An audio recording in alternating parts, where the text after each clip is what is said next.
Believe it or not, her fling with him was my chance to take the reins. The louder she preached growth, the quieter I plotted her downfall. I was just lounging against the counter in the dining nook, sipping my tea when she dropped the bombshell, like we were picking out a spot for our next getaway or something. "Listen, I'm putting it out there plain and simple," she said, arms folded tight, head tilted slightly, her expression all calm and composed like she figured I'd be floored by her confidence. "You've got two choices here. Either you're fine with me exploring this connection with him, or you step back and let me do my thing without any fuss." I just looked at her, waiting for her to break into a grin and say it was a joke. But nope, nothing. So I let out a small laugh, not because it was funny, but because this wasn't the woman I thought I'd married. "Come again?" I asked, leaning forward a bit. She sighed, exasperated, like I was already complicating things for her. "I don't want this turning into some huge argument, okay? I'm being upfront here. I'm trying to handle this maturely. No secrets, I'm giving you the chance to go along with it." That's when it hit me. She'd rehearsed this whole speech, probably in front of the bedroom mirror or maybe even with a nudge from a friend. That polished little line, "go along with it," was too smooth, like something lifted from a life coaching podcast. I kept my gaze on her as she kept talking, her hands gesturing softly, her voice gentle like she was tucking me in with a story. "People our age are rewriting what commitment even looks like," she continued. "Sticking with one person forever? That's not always the deal. You see that, right?" I didn't respond. I just leaned back in my seat, taking it all in. I've been talking to folks, reading up, tuning into all these talks. It's shifted my perspective. What I want. It's not wrong, it's not me turning on you, it's me growing into something more. There it was again, another buzzword, growing. I stayed silent, not because I didn't have a reply, but because if I spoke right then, it wouldn't have been calm. "Mark, this isn't just about the physical side," she added, her tone softening even more. "This guy and I, we connect on a deeper level, intellectually, emotionally. He understands me in ways well, it's not a jab, but I've evolved and I'm not about to shrink back into our old routine just to keep things easy. This guy." She hadn't named him yet, but I knew exactly who she meant. Liam, her supervisor. Guy's in his late 30s, heads up some trendy app company with exposed beams and artisanal soda in the fridge. The type who wears those odd cushy slippers, drinks quirky herbal blends and calls everyone mate. I met him once at their grand opening bash, gripped my hand like he was doing me a solid, flashed a grin like I was there to polish his hybrid car. "He makes me feel vibrant," she murmured, almost too quiet to catch. That's when it sank in. This wasn't a spur-of-the-moment thing. This was her grand fantasy, a whole narrative she'd been refining for days, every word crafted to cast her as the visionary and me as the guy lagging behind. But I didn't lose it. I didn't shout or hurl my cup across the room like some over-the-top film moment. I just stood, left the dining nook, walked through the corridor and shut myself in the guest room. Staring at my reflection, I didn't look angry or broken, just focused like something had ignited inside me. I felt it deep down. This wasn't going to play out how she thought. I wasn't about to give her the drama she expected or let her act like the enlightened one. She thought she was handing me options to choose from. She didn't realize I was already playing my own game. That evening, she slipped into bed like everything was fine, like we just settled on new curtains for the den or something. She even reached for my hand like it was second nature. I let her take it. I needed her thinking she still had the edge, like I was the oblivious spouse too dazed to act, too idle to leave. She had it all twisted. Over the next few days, she started treating me like a DIY project. She'd push articles my way, send me audio snippets, stuff about couples thriving in flexible setups. She'd say things like, "If you truly care about me, you'll evolve with me," or, "This doesn't have to end us, it could lift us higher." I nodded along, gave a smile when it made sense, said I'll mull it over, more times than I could track, all while staying sharp, observing her, listening closely. Not just to what she said but to how she stopped covering her tracks. That was the giveaway. She wasn't hiding anymore. She was laying it bare because she thought it was cool. She was liberated, advanced, aware. She wasn't betraying me, she was growing. And me? I was just the outdated rug she hadn't hauled out yet. But that was about to shift. So I started crafting my own move, option 3. She thought I was warming up to it and that made it easy. The kinder I acted, the bolder she got. She stopped holding back, started name-dropping, dropping clues, tossing out plans like we were in on it together. I didn't resist. I played along, acted conflicted but open, like the guy staying up late skimming her recommended talks, nodding while she went on about claiming her freedom and how traditional ties were a cage. I even threw in a few fake heavy sighs, just enough to make her think I was sold. I wasn't. Truth is, while she was freshening up, I slipped a little tracking tool on her phone. Nothing flashy, just a subtle shadow. It wasn't high-tech espionage, just synced her schedule, nabbed her messages, peeked at her saved notes. And wow, it gave me the full scoop. I'm not saying I did it out of envy, not entirely. I needed the unfiltered facts, not her glossed-over take. I had to see who she was when she thought I was already out of the game. What I found. It tightened my chest. Not sharp hurt, just this dull, empty weight. Liam had her in his contacts as partner plus. She had him saved as my fresh start. That could have gutted me right there, but I wasn't chasing a sob story. I wanted the whole truth. Their chats were all smug and lofty, sure, but there was this giddy thrill underneath, like two kids sneaking treats past bedtime. We good for next Saturday? Yeah, he's folding. I told him I needed a solo retreat and he actually said he was fine with it. Can you believe it? Her schedule had some place I didn't recognize, Blue Haven Retreat, with a note, quick visit till things calm down. That's when it clicked, she wasn't just fooling around. She was plotting a trial run, a soft departure disguised as something else. No big clash, no legal split, just a gradual drift into his orbit, his space, his world. She was testing both lives like new outfits, ready to swing back if his didn't suit her. She made her move that next Tuesday. We were lounging in the living area and she dropped it all breezy like, I'm heading out for a short work trip with Liam and the design team. It's full on, like a little escape.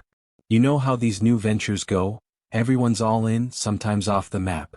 She winked at that last part. I faked a chuckle. Sounds cool, I said. Need help packing? She paused, caught off guard for a sec, then beamed. Yeah, actually, that'd be great. I helped her fold her clothes, watched her pick out these casual but flirty looks. She packed her favorite scent and hesitated, like she was waiting for me to get upset. I didn't. I just smiled. You're going to shine, I said. Show them what growing really looks like. She kissed my cheek. That means a lot. I think she genuinely thought I was cheering her on. After she left that afternoon, I opened my laptop. Everything was there. Messages, plans, even some audio bits I'd grabbed from the voice assistant when she thought I was gone. And in one of those, a voice I recognized, Sarah, her closest pal. At first, I assumed she was just playing sidekick, helping her craft the tale. But the way they giggled, the details they traded, it was clear. He buy it? Sarah asked. Totally, she said. Wow, I feel unstoppable right now, like I'm finally living for me. You are Han, you are. Liam's smitten, by the way. Oh, I know. You would, huh? Hey, we all grow our own way. I sat there, staring at the audio timeline. Her best friend was in on it, sharing the same guy. Liam had his own little circle going, where loyalty was a joke and hooking up was a team effort. This wasn't just her letting me down, it was a whole setup. I didn't lose my temper. No shouting, no tears, no drinks, no breaking stuff. I just saved it all, sorted it, stored it. Then I wrote a quick, polite message to the one person who deserved to know, Liam's wife. No files yet, just a greeting, some dates that matched up, and a hint I had details she might want. I sent it, shut the laptop, and hit the sack. Slept like a rock that night, best rest I'd had in ages, because now I was in control. By Wednesday afternoon, her wardrobe looked neater. Not empty, just more selective, like she'd taken her go to pieces and left the rest as a safety net. It was like when you tidy your workspace but aren't sure you're staying. She stuck a note on the kitchen counter before she left. Gone for a bit. Don't wait up. Don't worry. I care about you, just differently now. That same slick phrasing again.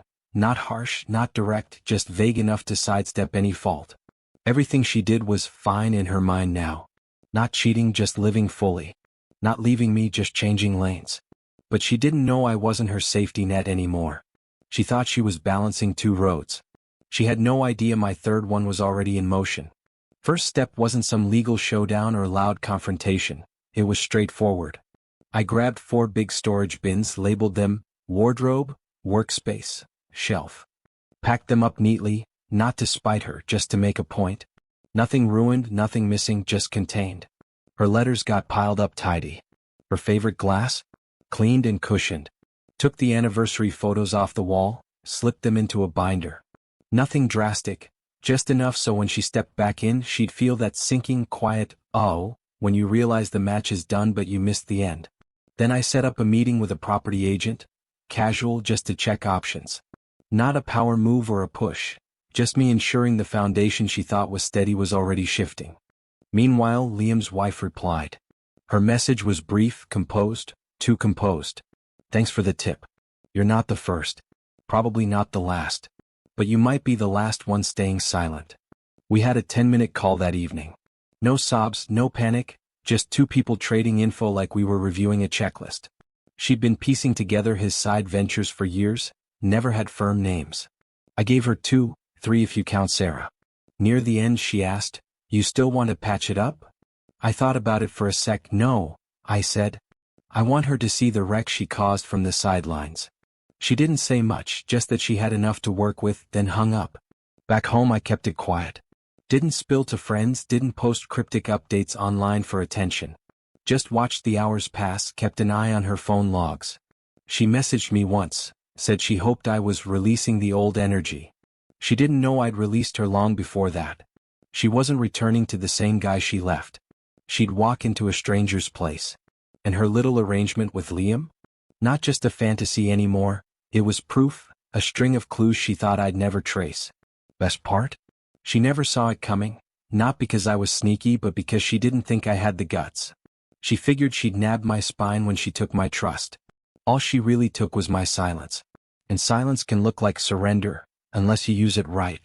Then it's just the calm before the move. The evening before she was set to return, I poured a drink and parked myself by the window, watching the neighborhood wind down. I wasn't angry or ruined or bitter, just clear, first time in forever. I knew what I had to do and what I was done tolerating. The charade was over. All I had to do now was let her waltz back into the mess she started, thinking she still called the shots. Let her see the photos were gone.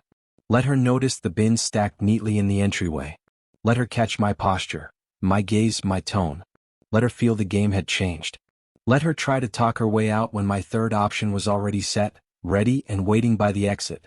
She strolled in like she still ran the place, bag rolling behind her, oversized jacket slipping off her shoulders, hair tied up like she just stepped out of some quaint lodge stay. She brought that fake ease with her, the kind you put on after letting someone down but convincing yourself it was honorable. I heard the door creak open from upstairs. Didn't hurry down. Wanted her to absorb the shift first. The missing frames, the packed up past, the odd emptiness where we used to be. She sensed it. "Han," she called, still keeping it light like we just needed a quick catch-up. When I came into view she flashed a half-smile, didn't even reach her eyes. "I'm home," she said. I sized her up for a moment before I replied, "No, you're just passing through." She blinked fast. "What?" I nodded toward the bins. "Everything's marked. If I skipped something let me know. Kept the nice boots and that notebook you liked separate, thought you might want them for your next growth spurt."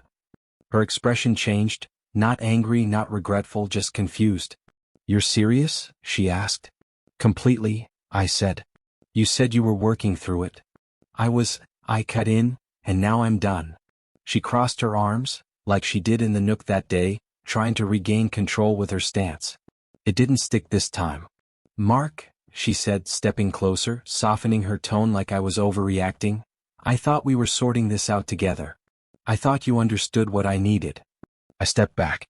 "You don't get to twist this like it's a team effort," I said. "You took off to get close with your boss and called it maturing. You fed me half-truths about where you were, who was there, how long it'd be. That's not growth, that's the price of letting me down." Her jaw tightened. "I didn't mislead. You called it a work thing," I said, "a getaway, some group vibe. I saw you pack flirty stuff and dab on perfume for your team. Come on." She faltered. "Okay, maybe I stretched the truth a bit, but I didn't step out." "You said you were fine." "I never said I was fine," I snapped. "I was quiet." "That's not the same." Her voice rose. "You could have said it bothered you." "I didn't need to," I said. "You knew. You just didn't care." That hit hard. She looked away, blinking quick, breathing sharp like she was holding it together. I didn't want to hurt you, she said softly. But you did, I said, again and again. And not just with him. She froze. That was my opening. You think you were the only one growing? I asked. Think I wouldn't pick up on the chats with Sarah, how she started coaching you, how you two sounded like you were prepping a masterclass on disloyalty? Her eyes widened.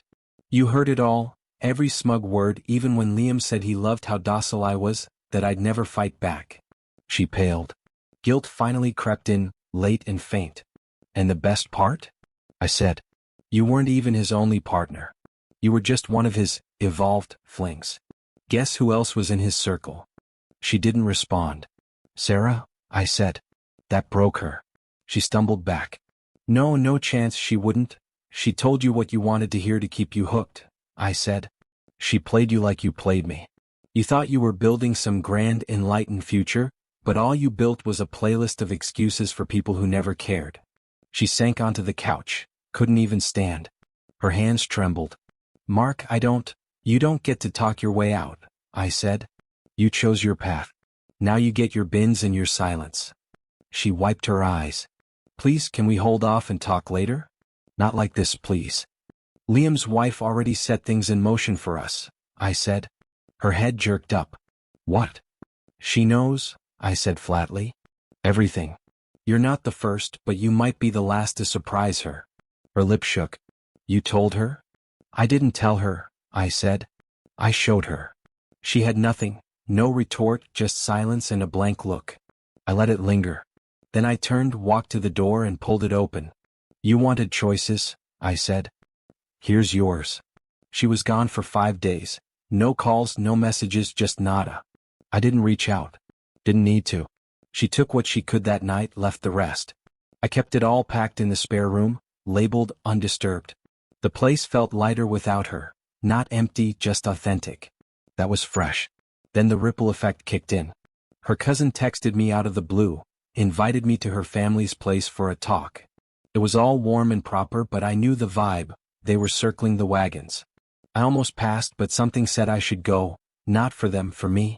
Her parents live a short drive out in this uniform suburb. Same fences, community rules, obsessing over lawn trims more than anything real. When I arrived, it was the whole crew, mom, dad, cousin, and her. She looked smaller, not shattered, just stripped down, all that fake boldness gone. Her dad started it off. We just want to understand, he said. From what we heard, you yanked the floor out from under her, kicked her out with no heads up. Her mom nodded. Relationships take work, not just ditching them when they hit bumps. Her cousin piped up, all smooth and gentle. You were always pretty traditional, Mark, but maybe if you'd listened more, supported her journey, it wouldn't have crashed. I didn't dive in right away, just let them weave their version. Then I pulled out my phone. Didn't play the recordings, didn't flash chats or pics. Just opened a folder of shots I'd quietly taken over the past weeks. One of her at the door, bag in hand, smiling while texting Liam. One of her schedule with Blue Haven retreat highlighted. One of her note, I care about you, just differently now. Then I flipped to my notes, read out a message she sent Sarah. He's either too mellow to stop me or too rooted to leave. Either way, I'm unbound. I set the phone down. I didn't ambush her, I said. She spent days plotting how to slip away while keeping the benefits. She didn't want me to understand, she wanted a free pass to flaunt it with style. Her dad cleared his throat. People mess up. She didn't stumble into his arms by mistake. I cut in. She reserved a spot, picked out flirty outfits, got her pal in on it, messaged for days about how fun it was to dress up disloyalty as self-discovery. I leaned forward a bit. And she only feels bad now because the guy she gambled on was also involved with the friend she trusted. Her big vision was a flimsy setup, and I wasn't about to go down just so she could pretend it was a wellness retreat. Room went quiet. Her mom crossed her arms. So you're done then? I looked at her. She didn't speak, didn't plead, just stared at the floor, tears welling but not falling. Yeah, I said. I'm done being the villain in a story I didn't sign up for. I'm done carrying it all while everyone else plays pretend with their lives. I stood. You wanted the rundown. There it is. As I reached the door, her cousin called out, softer now. Mark, you really cared about her, right? I paused, hand on the handle. I did, I said, but she made me choose between sharing her with someone or watching her walk away. I turned back just to finish it. So I picked option 3. Told her to pack up before I turned his little world upside down. And that was that. I walked out, not just from there but from the whole tangle. Dear listeners, share your thoughts below and don't forget to tap like, share and follow the channel.